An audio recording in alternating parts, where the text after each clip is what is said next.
प्यारे बच्चों, कैसे हैं आप लोग। उम्मीद करता हूँ लॉकडाउन में सब लोग घर पे होंगे, स्वस्थ होंगे और जो पर्याप्त समय मिला है उसका उपयोग भी कर रहे होंगे अपने पढ़ाई में। तो आइए फिर एक बार फिर हम लोग लाइव होते हैं और कक्षा 12 की मैथ अभी पिछले लेक्चर में जहाँ तक पढ़े थे उससे आगे फिर हम लोग कुछ जानने की कोशिश करते हैं। और आगे तो पिछले लेक्चर में हमने आप लोगों को बताया था कि संबंध एवं फलन को जानने से पहले संबंध क्या है, कार्तीय गुणन ये सब बता दिए थे, संबंध की परिभाषा बता दिए थे, कुछ एग्जाम्पल्स दे करके प्रांत, सह प्रांत और उसका परिचय क्या होता है इसके बारे में बताए थे। फिर उसके बाद हमने संबंध के प्रकार जो हैं प्रकार के बारे में डिस्कस किए थे।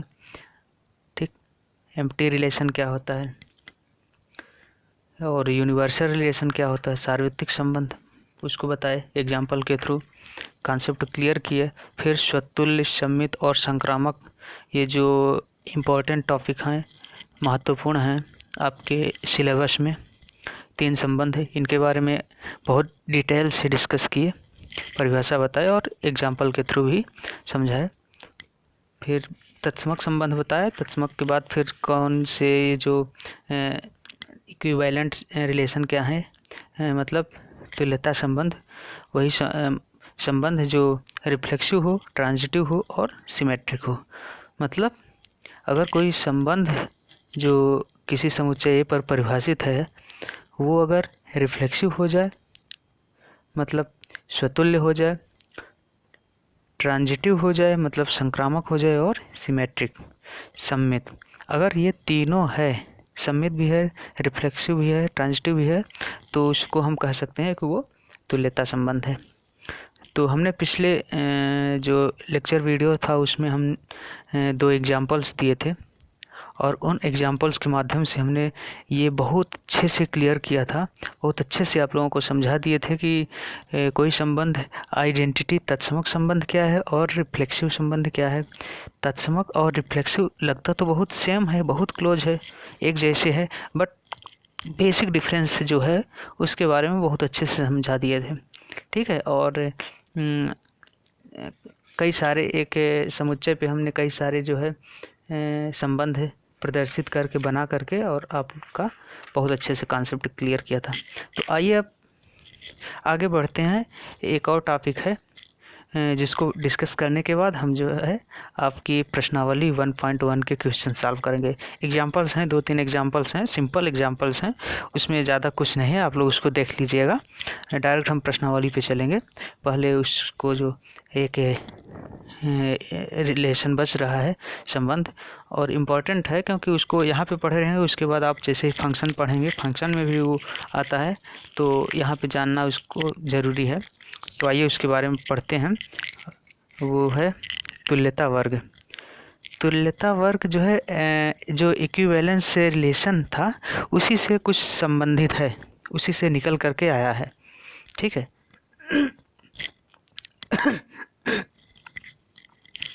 ये इक्विवेलेंस क्लास, इक्विवेलेंस क्लास मतलब तुल्यता वर्ग। तुल्यता वर्ग है क्या? तुल्यता वर्ग मतलब क्लास का मतलब कि 2 ऐसे से सबसेट कर दीजिए किसी चीज़ का। कोई अगर कोई एक युग्म दिया है उसको कई युग्मों में, कई खंडों में विभाजित कर दीजिए, तोड़ दीजिए, तो वो क्या कहलाएंगे, अलग अलग क्लासों में बांट देंगे, उसके वर्ग में जो उसको बांट दीजिए, तो वो जो है कब तुल्यता वर्ग होगा, कैसे उसको कहेंगे, बस उसी के बारे में जानना है। ठीक, तो इसकी डिफिनीशन क्या है उसको आप देख लीजिए पहले। यदि किसी स्वेच्छ समुच्चय, मान लीजिए कोई समुच्चय x दिया है और उस समुच्चय में कोई संबंध परिभाषित किया गया है, ये r। ठीक, यदि किसी स्वेच्छ समुच्चय x में परिभाषित कोई संबंध r है और r क्या है, r तुल्यता संबंध है, r तुल्यता है, तो समुच्चय को परस्पर असंयुक्त, तो जो समुच्चय x दिया गया है उसको परस्पर असंयुक्त, डिसजॉइंट, मतलब डिसजॉइंट मतलब कि एक दूसरे से बिल्कुल भिन्न हो, बिल्कुल अलग हो, कुछ भी कॉमन ना हो, उसको हम डिसजॉइंट बोलते हैं, असंयुक्त बोलते हैं। तो वही कह रहा है कि किसी समुच्चय में अगर कोई रिलेशन आर परिभाषित है और आर तुल्यता संबंध है, तो समुच्चय एक्स को परस्पर असंयुक्त समुच्चयों समुच्चयों या कह लीजिए उप समुच्चयों, मतलब उसके खंड समुच्चय ए आई मतलब कि आई का मान अलग अलग रखिए, 1 2 3 रखिए, तो उसी तरह से A1 A2 A3 इस तरह से अलग अलग जो है उप समुच्चय है, ठीक, में विभाजित कर देता है। कौन? जो संबंध आर दिया है, जो तुल्यता संबंध है, वो संबंध जो है अगर किसी समुच्चय यक्ष को जिसमें परिभाषित है उसको अलग अलग उप समुच्चयों में जो कि असंयुक्त हैं, डिसजॉइंट हैं, में अगर विभाजित कर देता है, तो उप समुच्चयों मतलब जिनमें विभाजित किया है उप समुच्चयों को तुल्यता वर्ग कहते हैं, ठीक।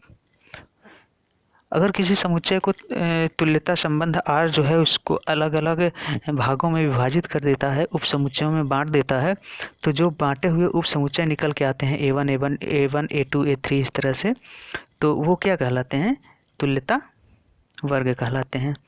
और ये तुल्यता वर्ग जो निकल के आ रहे हैं वो निम्न प्रतिबंधों को संतुष्ट करते हैं। मतलब वो जो यक्स के जो सबसेट निकल के आएंगे, 1 2 3 जितने भी सबसेट निकल के आएंगे, वो जो है उनमें जो निम्नलिखित प्रतिबंध होंगे संतुष्ट करते हैं। क्या?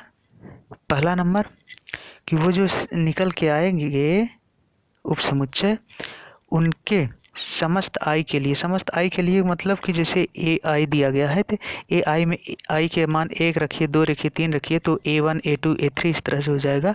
तो समस्त आई के लिए ए आई जो है मतलब A1 A2 जो है कि सभी अवयव, मतलब जो उप समुच्चय A1 मान लीजिए, A2 मान लीजिए, इस तरह से निकल के आ रहे हैं, तो उस उप समुच्चय A1 A2 के सभी अवयव आपस में तो संबंध आर से संबंधित होंगे। आपस में जो उप समुच्चय बनेंगे 1 2 3 4 जो भी बनेंगे, उनके अवयव आपस में संबंध आर से संबंधित होंगे, पहला कंडीशन। दूसरा कंडीशन कि जो ए आई का कोई भी अवयव ए जे के किसी भी अवयव से संबंधित नहीं होंगे यदि I is not equal to जे। मतलब अगर आई इक्वल टू जे, मतलब यहाँ पे जो ए आई और ए जे दे रहा है, ये दो अगर उप समुच्चय बना रहे हैं, तो वहाँ पे आई और जे अगर बराबर ना हो, मतलब 1 और 2 हो, 1 1 ना हो, A1 ना हो, अगर A1 और A2 हो रहे हैं, इसका मतलब यही, आई और जे अगर बराबर नहीं, इसका मतलब यही कि A1 हो और A2 हो, दोनों अलग अलग अगर जो उप समुच्चय हम तोड़े हैं अगर इस तरह से है, तो A1 का कोई भी अवयव, ए आई का कोई भी अवयव ए जे के किसी भी अवयव से संबंधित नहीं होगा। ध्यान दीजिएगा। कह रहा है कि उन उप समुच्चयों के अवयव जो होंगे वो आपस में तो एक ही उप समुच्चय के जितने भी अवयव हैं वो तो संबंध आर द्वारा आपस में संबंधित होंगे, लेकिन अगर दो उप समुच्चयों को ले लीजिए A1 और A2, तो उन दोनों के जो अवयव हैं वो परस्पर संबंध से संबंधित नहीं होंगे।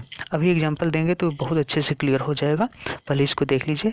फिर तीसरा पॉइंट, तीसरा कंडीशन दे रहा है कि union of A J is equal to x. मतलब अगर ये जो उप समुच्चय जो हम विभाजित कर रहे हैं, तो उनका अगर यूनियन कर दीजिए, यूनियन ले लीजिए, सम्मिलन लीजिए, तो वो जो दिया हुआ समुच्चय है यक्स के बराबर हो जाए। लेकिन अगर इंटरसेक्शन कीजिए उसका, ए आई और ए जे का इंटरसेक्शन कर दीजिए, तो फाई हो जाए, मतलब रिक्त समुच्चय हो, एक भी अवयव ना हो, एक भी अवयव उभयनिष्ठ ना हो, यही मतलब, ठीक। I is not equal to जे के लिए मतलब आई और जे अगर बराबर नहीं है तो ए आई और ए जे के अवयव आपस में डिसजॉइंट होंगे, एक भी अवयव कॉमन नहीं होगा, मतलब ए आई और ए जे का इंटरसेक्शन निकालेंगे तो फाई निकल के आएगा। ये तो इसकी परिभाषा हुई। आइए एक एग्जांपल के माध्यम से इसको बहुत अच्छे से क्लियर करते हैं, ठीक। तो एग्जांपल्स ये है इस तरह से, ठीक। एग्जांपल्स एक मिनट,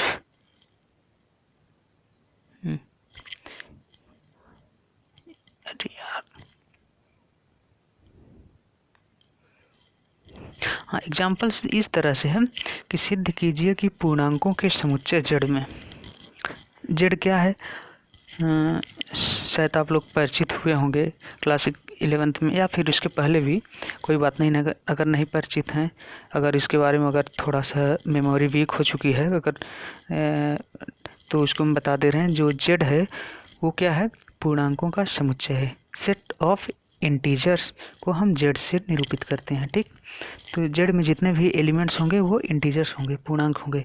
पूर्णांक में कौन कौन सी संख्याएं आती हैं, पूर्णांक में 0 हो गया, 1 2 3 4 जितनी भी नेचुरल नंबर हैं सारी आएंगी, पॉजिटिव।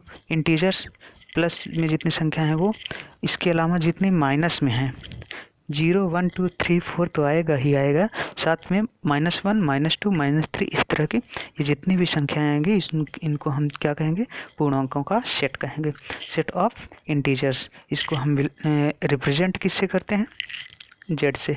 ठीक, तो वही एग्जांपल कर रहा है कि सिद्ध कीजिए कि पूर्णांकों के समुच्चय जेड में कोई संबंध परिभाषित है। इस तरह से परिभाषित किया गया है आर की आर इज इक्वल टू जो ऑर्डर्ड पेयर ए और बी का है, क्रमित युग्म ए बी का ये समुच्चय होगा इस तरह से कि संख्या 2 जो है ए माइनस बी, मतलब जो संबंध का जो रिलेशन के जो अवयव होगा क्रमित युग्म के रूप में, तो उसका पहला क्रम, अब क्रमित युग्म का पहला जो सदस्य होगा उसका और दूसरा सदस्य, इन दोनों का डिफरेंस अगर निकालेंगे तो वो हमेशा 2 से विभाजित होगी।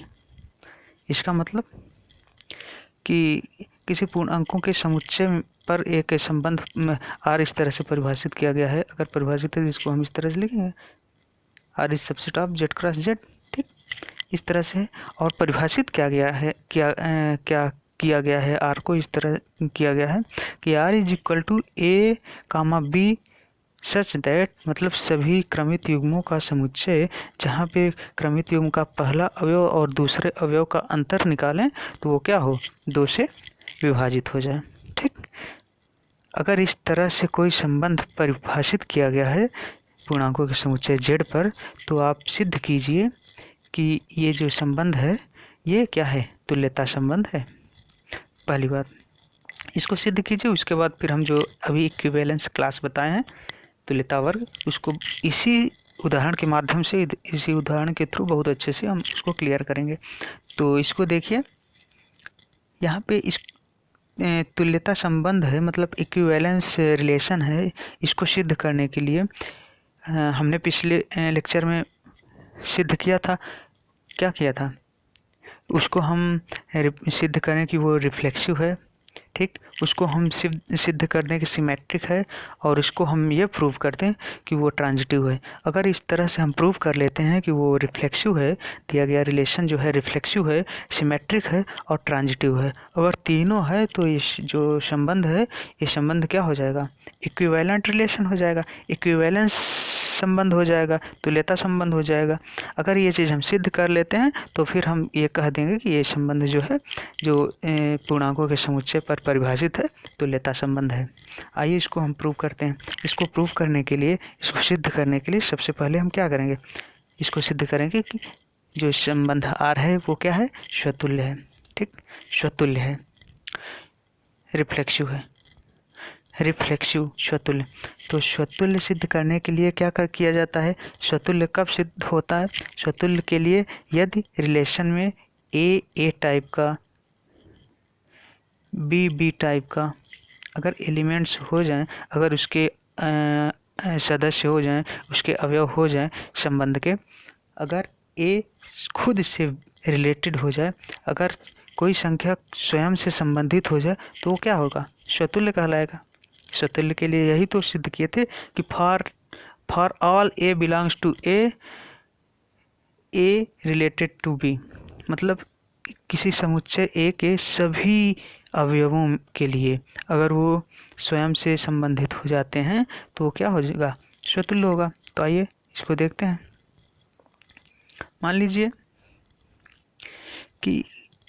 लीजिए कि कोई अवयव, कोई एलिमेंट्स ए है जो जेड में बिलोंग करता है, कोई एलिमेंट ए है जो पूर्णांकों के समुच्चय जेड में बिलोंग्स करता है, तो ए क्या होगा? ए पूर्णांक होगा।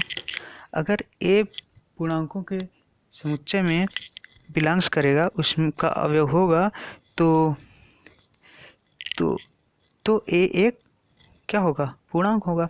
और अगर ए एक पूर्णांक है तो आप जानते होंगे, कोई भी पूर्णांक ले लीजिए, पूर्णांक 1 ले लीजिए, पूर्णांक 4 ले लीजिए, पूर्णांक -5, कुछ भी कोई भी पूर्णांक ले लीजिए और उसका अगर उसी से घटा दीजिए, उसी से अगर सब्ट्रैक्ट कर दीजिए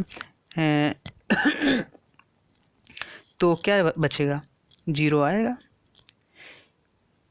किसी भी पूर्णांक को अगर खुद से घटाते हो तो 0 निकलेगा। इसका मतलब यदि a belongs to z, a अगर z में बिलोंग्स कर रहा है, a एक अगर पूर्णांक है, तो a minus a is equal to 0 होगा। a माइनस ए बराबर 0। अब अगर 0 हो गया तो 0 सब कोई जानते हैं कि 0 क्या है? 2 से भाज्य है। 0 केवल 2 से भाज्य नहीं है, 0 हर एक संख्याओं से भाज्य है। 0 हर एक संख्याओं से विभाजित हो जाएगी। ठीक, इसका मतलब कि a minus a equal to जो 0 आ रहा है वो 2 से भाज्य है। इसका मतलब कि जो रिलेशन का परिभाषा दिया गया है कि a और b दो क्रमित युग्म तभी रिलेशन का अवयव होगा, तभी a जो है b से संबंधित होगा जब इन दोनों का डिफरेंस 2 से भाज्य हो।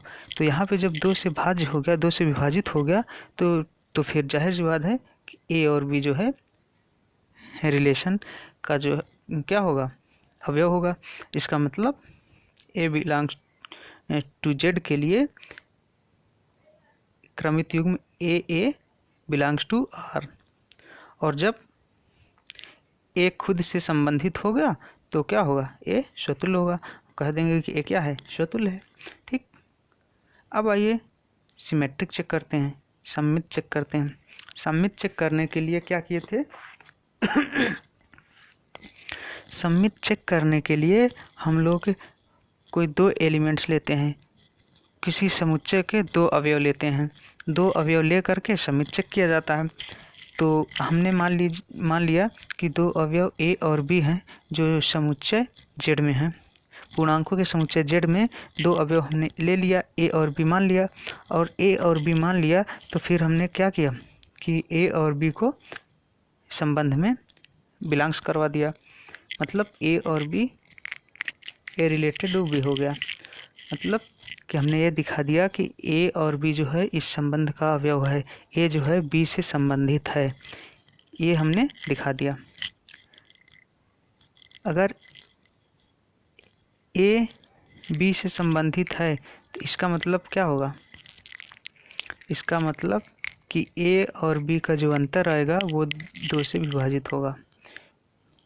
a और b का अंतर जो आएगा 2 से विभाजित होगा, तभी जो है a और b का जो क्रमित युग्म होगा वो संबंध R में होगा।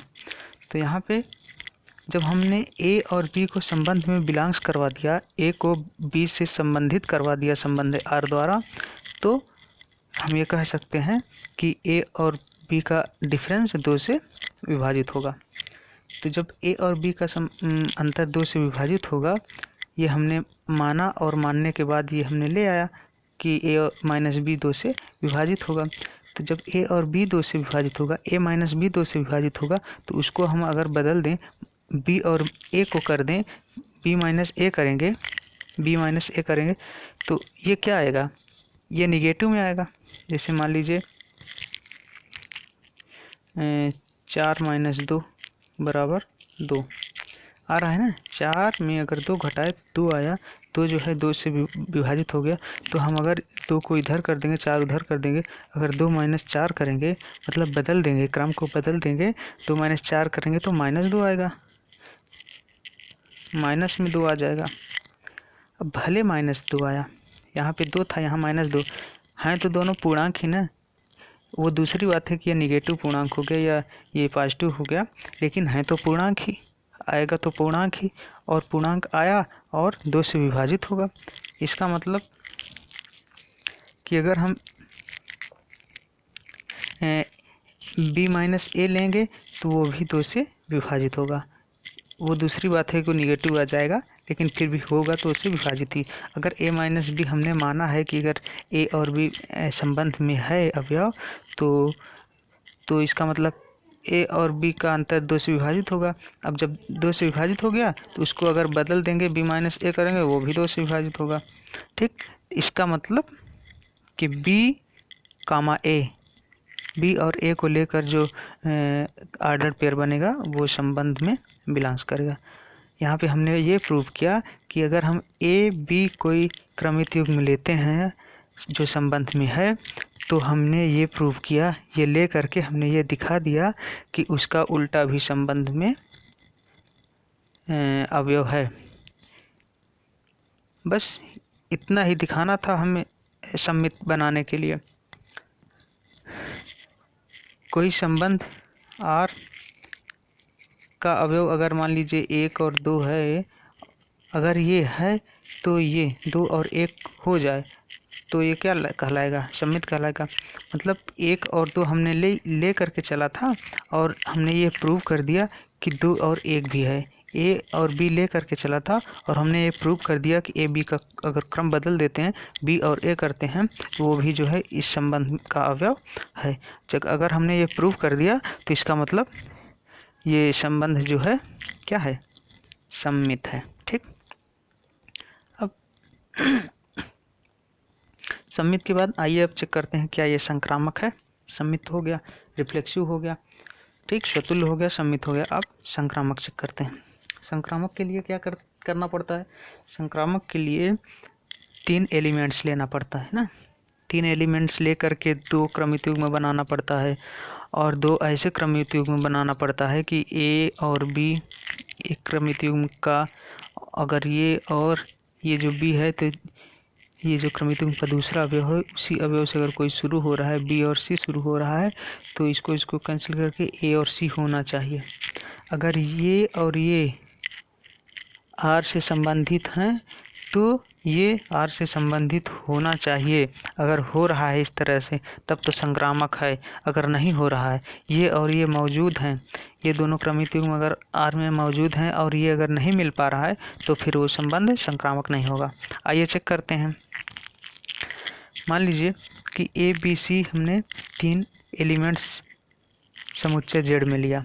पूर्णांकों के समुच्चय जेड में हमने 3 एलिमेंट्स लिया, ए बी और सी। फिर हमने ये दिखाया कि ए बी जो है क्रमित युग्म ए और बी संबंध आर से संबंधित हैं, मतलब संबंध आर के अवयव हैं, और बी और सी भी संबंध आर के अवयव हैं। इसको हमने ये दिखाया। दिखाने के बाद हमको प्रूव कर देना है कि ए और सी संबंध आर में है। हमने इतना अपने तरफ से ले लिया, इतना हमने मान लिया कि ये है, और मानने के बाद अगर हम ये प्रूव कर ले जाएं कि ये ए और सी भी अगर रिलेशन में है, तब तो हो जाएगा वो क्या? संक्रामक। और अगर नहीं प्रूव कर पाते तो फिर संक्रामक नहीं होगा। आइए देखते हैं। अगर हमने जब मान ही लिया है कि ये जो दोनों क्रमित युग्म हैं अगर संक्रामक हैं, तो इसका मतलब क्या होगा? ए माइनस बी, ये दोनों का अंतर, इन दोनों का अंतर क्या होगा? 2 से विभाजित होगा। ए माइनस बी और बी माइनस ए क्या होगा? 2 से विभाजित होगा।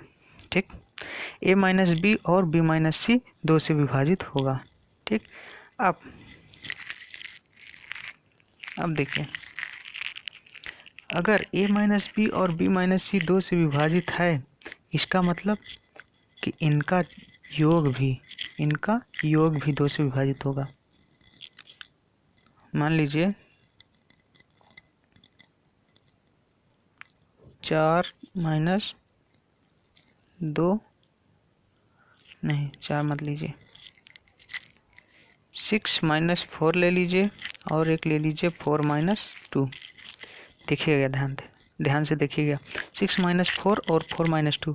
यहाँ पे 6 माइनस 4 करेंगे आएगा 2, 4 माइनस 2 करेंगे आएगा 2। दोनों क्या होंगे? 2 से विभाजित होंगे।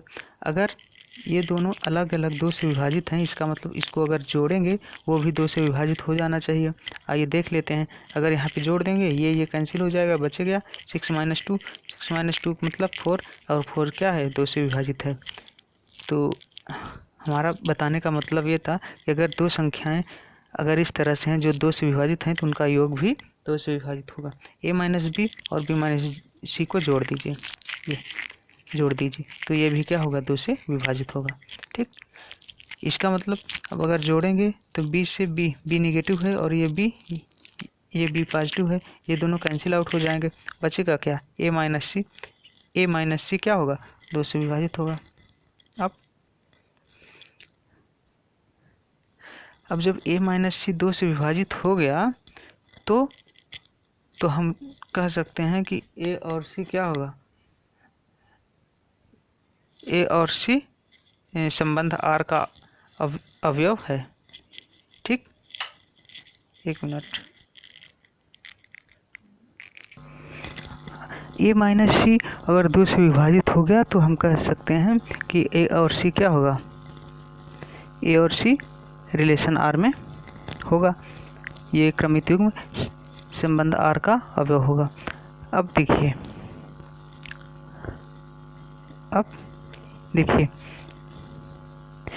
हमने ये मान के चला था, हमने 3 ऐसे एलिमेंट्स पूर्णांकों के समुच्चय Z में मान के चला था कि a और b संबंध R से संबंधित हैं, b और c संबंध R से संबंधित हैं, ये मान के चला था और हमने प्रूव कर दिया कि a और c संबंध से संबंधित हैं। हमने शुरू में माना था a रिलेटेड है b से, b रिलेटेड है c से, ये मैंने मान के चला था और मैंने प्रूव कर दिया कि a रिलेटेड है c से। अगर इस तरह से हम प्रूव कर लेंगे, इसका मतलब कि क्या है, ये R संक्रामक है। ठीक, अब जब R संक्रामक हो गया, इसका मतलब R स्वतुल्य भी है, R सममित भी है और R संक्रामक भी है। ठीक, जब R स्वतुल्य, सममित और संक्रामक है, इसका मतलब R क्या है, एक इक्विवेलेंस रिलेशन है, तुल्यता संबंध है। ठीक, R एक तुल्यता संबंध है। अब देखिए, ये तो सिर्फ है, इस तरह के बहुत सारे क्वेश्चंस आपके एक्सरसाइज 1.1 में मिलेंगे, जिसको आपको सिद्ध करना पड़ेगा कि क्या वो तुल्यता संबंध है या नहीं, इस तरह से आपको सिद्ध करना पड़ेगा। ठीक, इसके अलावा इसके आगे आइए अब देखते हैं। अभी जो हमने बताया था डेफिनेशन कि इक्विवेलेंस क्लास क्या है, तुल्यता वर्ग क्या है, तुल्यता वर्ग को समझने के लिए इस एग्जाम्पल के थ्रू आइए आगे समझाते हैं। तो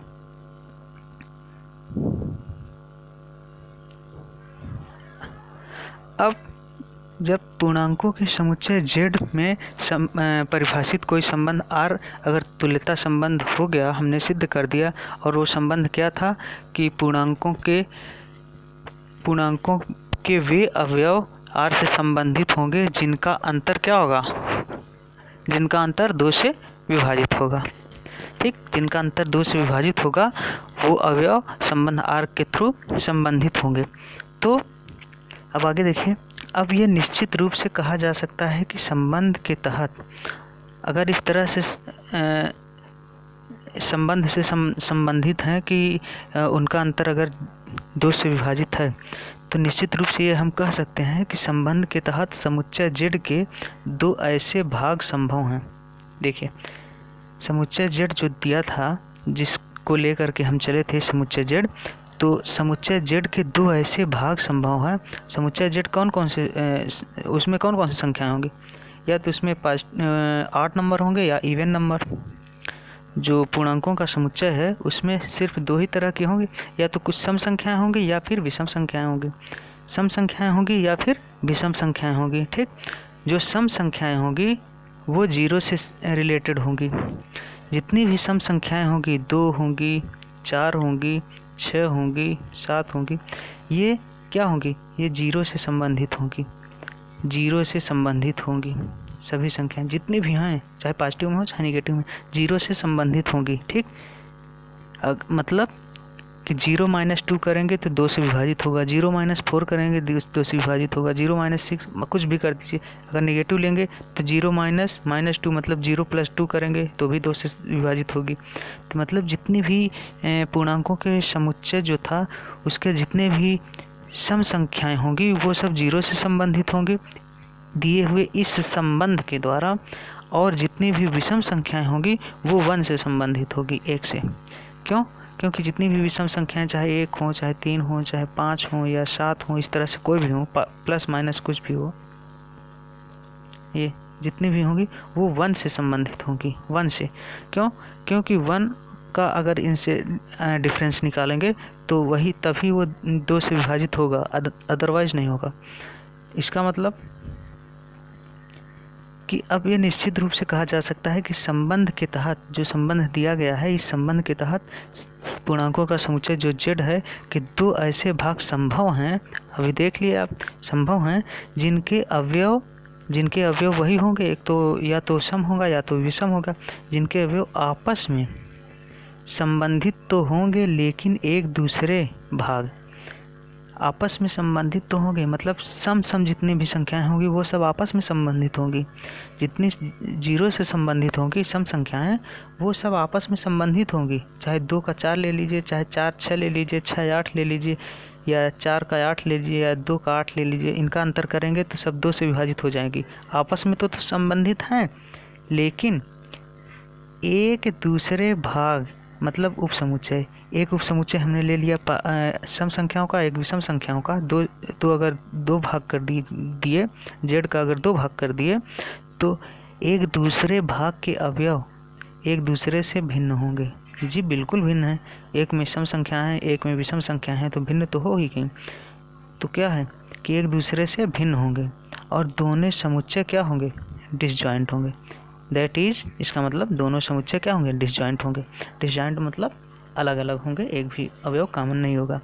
ठीक, इस तरह से हमने क्या किया, इसको तोड़ सकते हैं। इस z को हम इस संबंध, जो संबंध दिया गया है कि जिसके अवयवों का अंतर 2 से विभाजित होगा, इसके थ्रू हमने इस पूरे पूर्णांकों के समुच्चय को 2 भागों में तोड़ सकते हैं, एक सम संख्याओं में, एक विषम संख्याओं में। ठीक, अब तो अब मान लीजिए सम संख्याओं को अगर हम तोड़ रहे हैं तो उसको a लिख दे रहे हैं, जो विषम संख्याओं को उसको b लिख दे रहे हैं। एक उप समुच्चय हम a लिख दे रहे हैं, एक उप समुच्चय b लिख दे रहे हैं। वहाँ जो हम समझा रहे थे, यहाँ पे जो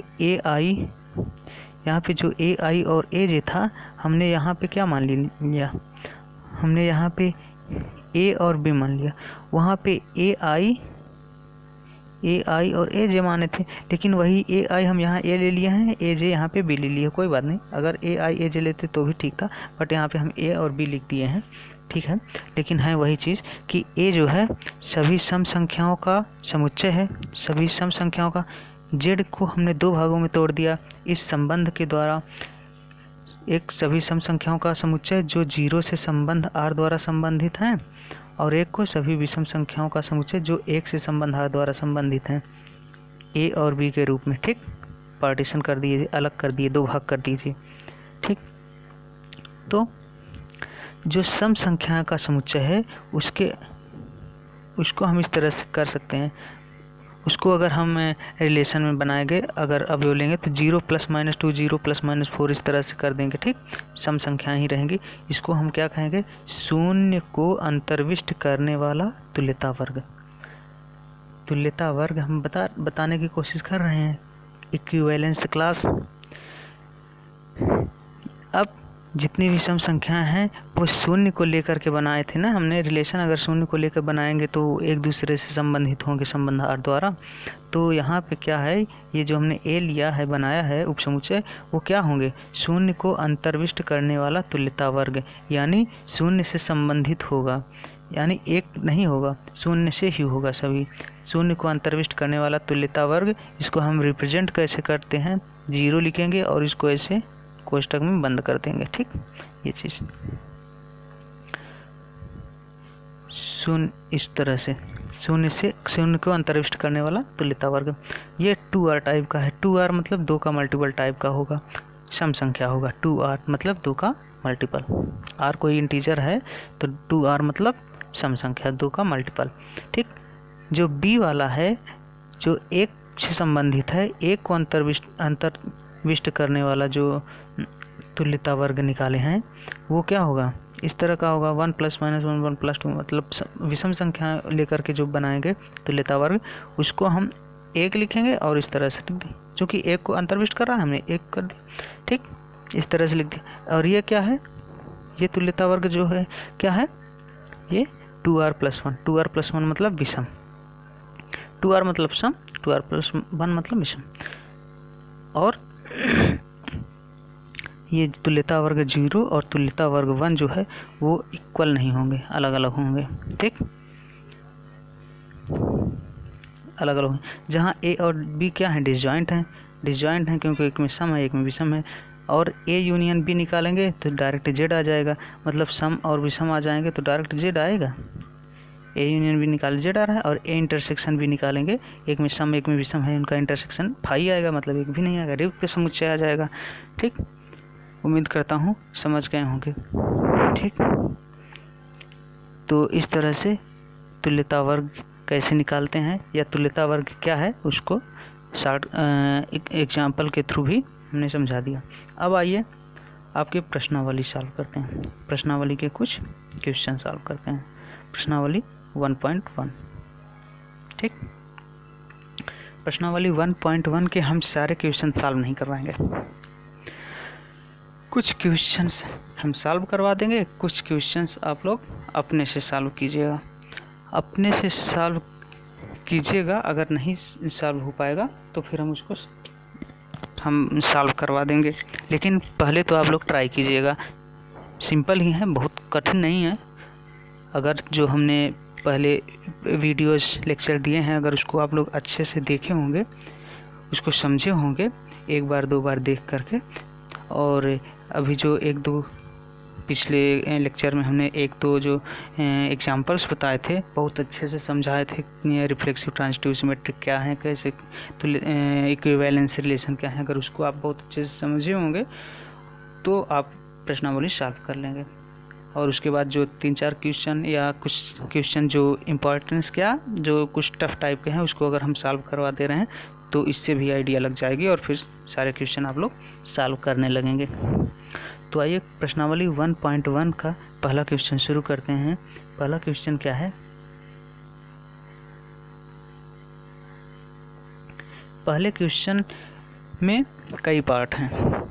पहले क्वेश्चन में 1 2 3 4 5 पार्ट हैं।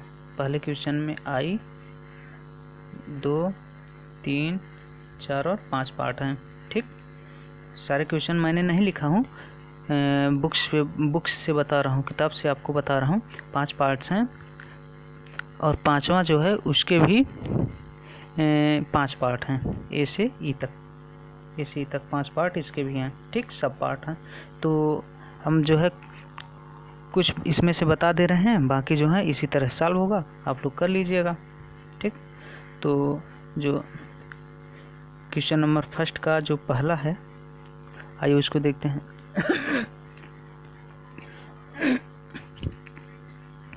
दिया है कि निर्धारित कीजिए कि क्या दिए गए संबंध, ये निर्धारित करना है कि जो संबंध दिए गए हैं वो क्या है, क्या स्वतुल्य हैं, क्या सम्मित हैं, क्या संक्रामक हैं। स्वतुल्य, सम्मित और संक्रामक चेक करना है क्वेश्चन नंबर 1 में। तो क्वेश्चन नंबर 1 का हम पहला ले रहे हैं। पहला देखिए पहला पार्ट ये कह रहा है कि समुच्चय दिया गया है, समुच्चय ए है। पहले पार्ट में समुच्चय ए है। समुच्चय ए के अवयव कौन कौन से हैं, 1 2 3 4 से लेकर 14 तक। मतलब जो समुच्चय ए दिया गया है उसका अवयव क्या है, नेचुरल नंबर है जो कि 15 से कम है। 15 से कम प्राकृत संख्याओं का समुच्चय दिया गया है, समुच्चय ए, ठीक। और इसमें एक संबंध परिभाषित किया गया है आर, इस तरह से कि r = xy such that 3x - y = 0, इस तरह से संबंध स्थापित किया गया है, ठीक। तो अब इसको, इस संबंध को चेक करना है कि क्या ये संबंध जो परिभाषित है ये स्वतुल्य है, सम्मित है या संक्रामक है, इसको चेक करना है। आइए चेक करते हैं। इसको चेक करने के लिए पहले हम स्वतुल्य चेक करेंगे, फिर सम्मित चेक करेंगे, फिर संक्रामक चेक करेंगे। देखिए सॉल्यूशन। यहाँ पे जो संबंध दिया है R जो है A से A में परिभाषित है, इस तरह से लिखते हैं, ठीक। R is subset of A cross A।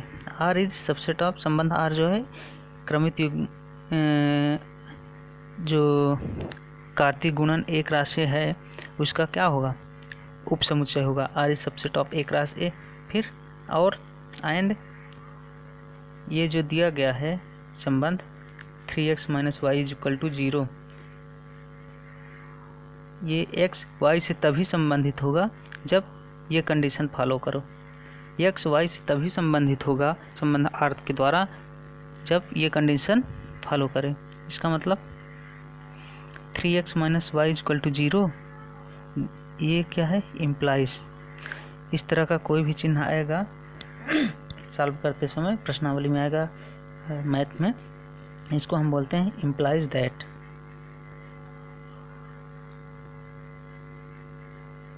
Implies that, ठीक, इम्प्लाइज दैट इसको बोलते हैं इम्प्लाइज दैट, ठीक। और अगर इस तरह से आए, इस तरह से आए, इसको बोलते हैं implies and implied by.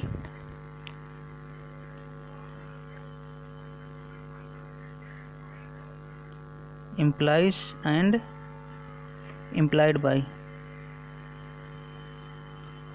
Implied by, ठीक। इम्प्लाइज एंड इम्प्लाइड बाय, इसको हम इस तरह से भी लिख सकते हैं, ओनली इफ, ओनली इफ इसको ये भी बोलते हैं, ओनली इफ। ये इसको लिखते कैसे हैं, और शॉर्ट फॉर्म में इसको लिखते हैं IFF लिख देंगे, इसको लिखेंगे या फिर इफ लिखेंगे, IFF, इफ, ठीक। तो वो तो दूसरी बात है, इसको इस प्रतीक के बारे में बताने लगे थे। तो सॉल्व करते हैं कि संबंध जो परिभाषित है 3x - y = 0, इसका मतलब y = 3x। इसका मतलब कि समुच्चय A के जो अगर पहला अवयव जो है संबंध में तभी संबंधित होगा जब दूसरा जो संबंध का दूसरा अवयव होगा क्रमित युग्म का, वो उसका जस्ट 3 गुना हो, 3 गुना हो। x का अगर कोई मान है 1, x का 1 मान है, तो y अगर 3 होता है तभी जो है वो संबंध से R द्वारा संबंधित होगा, ठीक। इसका मतलब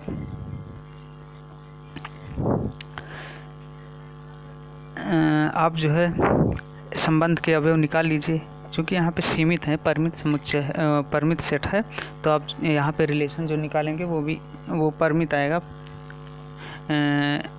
फाइनाइट रिलेशन होगा। फाइनाइट रिलेशन मतलब अवयवों की संख्या निश्चित होगी, आप लिख लीजिए, निकाल लीजिए। कैसे, अगर हम x की वैल्यू 1 लेते हैं, अगर हम x की वैल्यू 1 लेते हैं, जो समुच्चय दिया है उसी में से लेना है, x की वैल्यू अगर 1 लेते हैं तो y की वैल्यू कितनी निकल के आएगी, 3 निकल के आएगी। इस तरह से y की वैल्यू 3 निकल के आएगी, तो क्रमित युग्म 1 3 होगा। फिर x की वैल्यू अगर हम 2 लेते हैं तो y की वैल्यू क्या आएगी, जस्ट 2 का 3 गुना 6 आएगा। x की वैल्यू अगर 3 लेते हैं तो फिर y की वैल्यू 9 आएगी। x की वैल्यू 4 लेते हैं तो y की वैल्यू 4 3 12।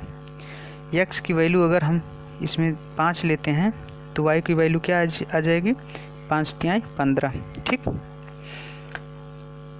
15 आ जाएगी। लेकिन जो संबंध R परिभाषित है वो A क्रॉस A पर है, संबंध समुच्चय A पर परिभाषित है।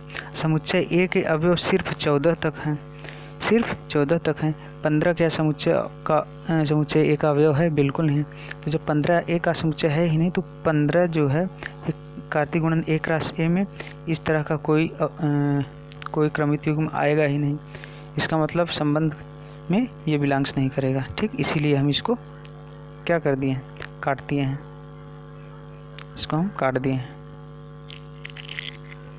ठीक। ये हमने संबंध निकाल लिया।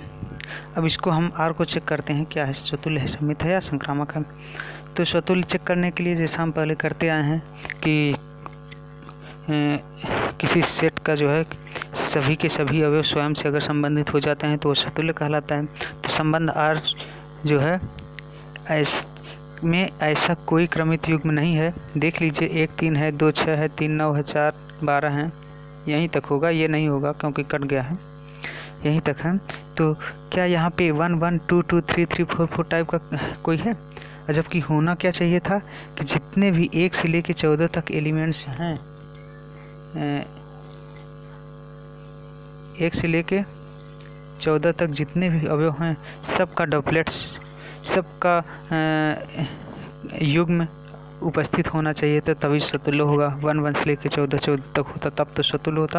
लेकिन यहाँ पे ऐसा कोई क्रमित युग्म नहीं है जिसके अवयव स्वयं से संबंधित हों, अर्थात for every a belongs to a, for every a belongs to a, for every a belongs to a, a does not belongs to R. मतलब ए जो है क्रमिक युग्म ऑर्डर्ड पेयर आर में बिलोंग्स नहीं करेगा, अर्थात ए जो है स्वयं से संबंधित नहीं होगा। ठीक, जब ए स्वयं से संबंधित नहीं है इसका मतलब आर स्वतुल्य नहीं है। अगर ए हो जाता तब तो स्वतुल्य हो जाता, लेकिन ये ऐसा है ही नहीं, इसका मतलब ये स्वतुल्य नहीं है। आइए अब सम्मित चेक करते हैं। सम्मित के लिए क्या करते हैं? सम्मित के लिए हम कोई 2 एलिमेंट्स मान लेते हैं, समुच्चय में कोई 2 अवयव ले लेते हैं और इसको हम ये मान लेते हैं कि ए रिलेटेड टू बी, ये मान के चलते हैं और हम बी रिलेटेड टू ए सिद्ध करते हैं। अगर ये सिद्ध हो जाता है तब तो संबंध सम्मित होगा, अदरवाइज नहीं होगा। ठीक, तो हमने यहाँ पे ये देख रहे हैं कि संबंध R में इस तरह से मान के चलते हैं, प्रूव करते हैं। लेकिन यहाँ पे जब हम ऑलरेडी ये रिलेशन निकाल लिए हैं, रिलेशन के सारे अवयव निकाल लिए हैं, ये सारे के सारे क्रमित युग्म अगर हम निकाल लिए हैं, तो फिर हम डायरेक्ट इसी को देख करके चेक करके हम बता देंगे कि स्वतुल्य है, सम्मित है या संक्रामक है कि नहीं। तो स्वतुल्य बताने के लिए हमने चेक किया कि 1 1 2 2 टाइप का कोई एलिमेंट्स नहीं है, इसका मतलब ये जो है स्वतुल्य नहीं है। सम्मित के लिए क्या करेंगे? सम्मित के लिए चेक करते हैं कि 1 3 यहाँ पे रिलेटेड है, 1 3 से रिलेटेड है, अर्थात क्रमित युग्म 1 और 3 है, लेकिन 3 और 1 इसका उल्टा 3 और 1 कहीं पे भी नहीं है। जब नहीं है तो फिर ये जो है सम्मित नहीं होगा। उसी तरह इसीलिए लिखे हैं कि चूँकि संबंध R में 1 रिलेटेड टू 3, दैट इज़ 1 3 जो क्रमित युग्म है R में है, लेकिन 3 1 जो है 3 1 वो R का अवयव नहीं है, इसलिए R जो है सम्मित नहीं है। ठीक, ये तो हो गया सम्मित के लिए। संक्रामक के लिए क्या करते हैं? संक्रामक ट्रांजिटिव सेट चेक करने के लिए देखते हैं कि अगर 1 3 बिलोंग्स करता है और कोई ऐसा क्रमित युग्म मिल जाए जिसका अवयव 3 से शुरू हो, तो ऐसा है? जी बिल्कुल है। यहाँ पे 1 3 है, 3 9 है, तो हमें मिलना चाहिए था 1 9। 1 3 है, 3 9 है, तो अगर इसमें 1 9 भी होता तब तो ये क्या होता? संक्रामक होता। लेकिन ऐसा है ही नहीं, 1 3 है, 3 9 है, लेकिन 1 9 नहीं है, इसका मतलब ये क्या है? संक्रामक नहीं है। ये चूँकि 1 3 belongs to R and 3 9 belongs to R, ये दोनों क्रमित युग्म संबंध से संबंधित हैं, लेकिन 1 9 संबंधित नहीं है, इसलिए R क्या है? संक्रामक भी नहीं है। इसलिए समुच्चय A में परिभाषित संबंध R न तो स्वतुल्य है, न सम्मित है और न संक्रामक है। ठीक, ये हो गया प्रश्नावली 1.1 के पहले क्वेश्चन का पहला पार्ट। उसके बाद देखते हैं ये पहले के बाद और क्वेश्चन है, दूसरा तीसरा है, उसको अपने सॉल्व कीजिएगा, सिंपल ही है। हम सॉल्व करवा रहे हैं चौथे पार्ट को। ठीक, चौथा पार्ट क्या दिया है? चौथा पार्ट है कि समस्त पूर्णांकों का सेट दे रहा है, मतलब जेड दे रहा है। समस्त पूर्णांकों के समुच्चय जेड में संबंध R परिभाषित है कि x y such that x minus y एक पूर्णांक है। तो इसको चेक करना है कि क्या है, सम्मित, संक्रामक और स्वतुल्य है या नहीं।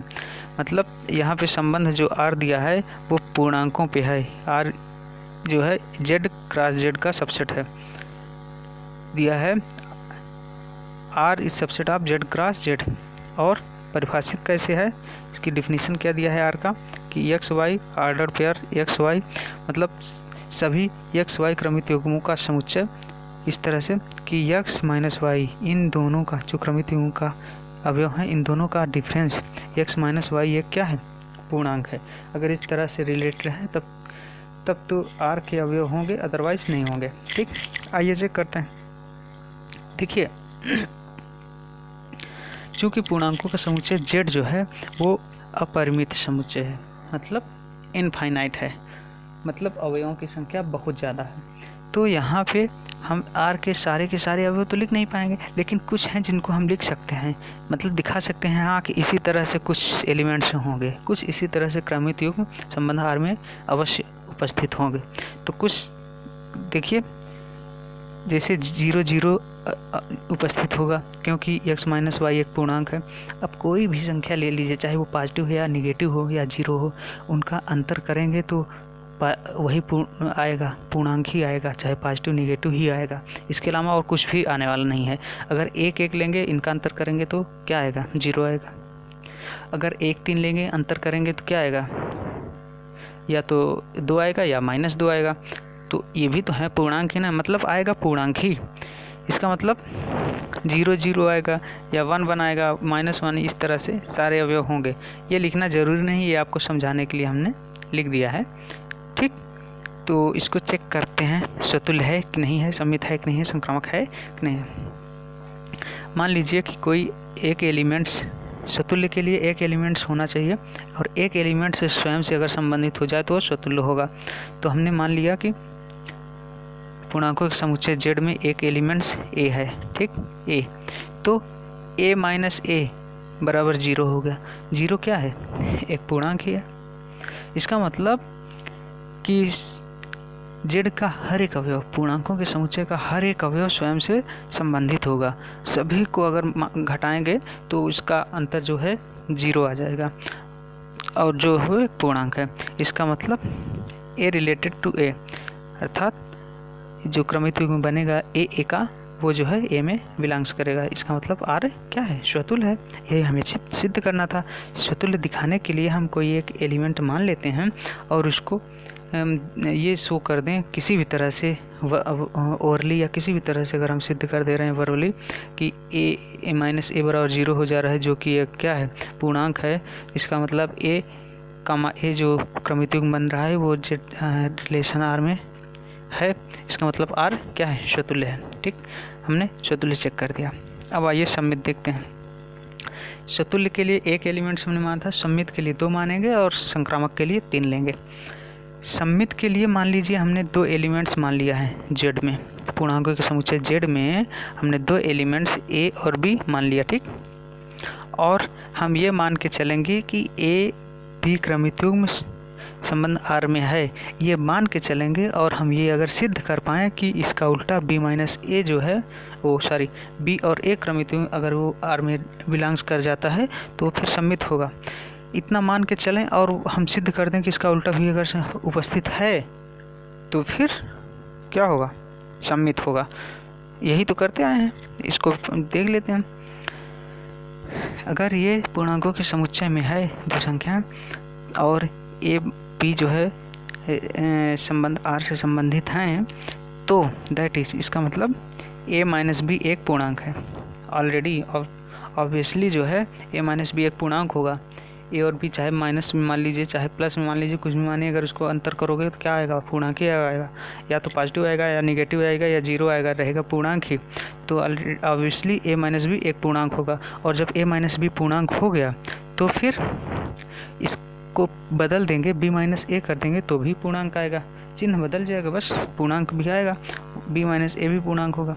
और जब b माइनस a भी पूर्णांक हो गया, इसका मतलब कि b और a, ये क्रमित युग्म b और a जो है वो रिलेशन r में है। क्रमित युग्म b a रिलेशन r में है। हमने मान के चला था कि a और b रिलेशन r में है और हमने प्रूव कर दिया कि b और a रिलेशन r में है। इसका मतलब r क्या है, सममित है। हेंस प्रूव्ड कि ये जो है रिलेशन क्या है, सिमेट्रिक है। अब आइए ट्रांजिटिव चेक करते हैं, संक्रामक। संक्रामक के लिए क्या करते हैं कि तीन एलिमेंट्स मान के चलते हैं। मान लीजिए ए बी और सी बिलोंग्स टू जेड। पूर्णांकों के समुच्चय जेड में तीन एलिमेंट्स ए बी और सी इस तरह से हैं, और ये मान के चलते हैं ए बी और B C belongs to R. A B क्रमितियों संबंध आर में है और बी सी संबंध आर में है, ये मान के चलते हैं, और हमें प्रूव करना होता है ए और सी संबंध आर में हो जाए। अगर ये हम प्रूव कर ले गए तो फिर वो संबंध क्या होगा, संक्रामक होगा। आइए चेक करते हैं। ए b belongs to R and b C belongs to R implies that a minus b और बी माइनस सी पूर्णांक हैं। ऑब्वियसली दोनों क्या होंगे, पूर्णांक होंगे। अगर दोनों पूर्णांक हैं तो दो पूर्णांकों का योग भी पूर्णांक ही होगा। A minus B plus B minus C क्या होगा, एक पूर्णांक ही होगा।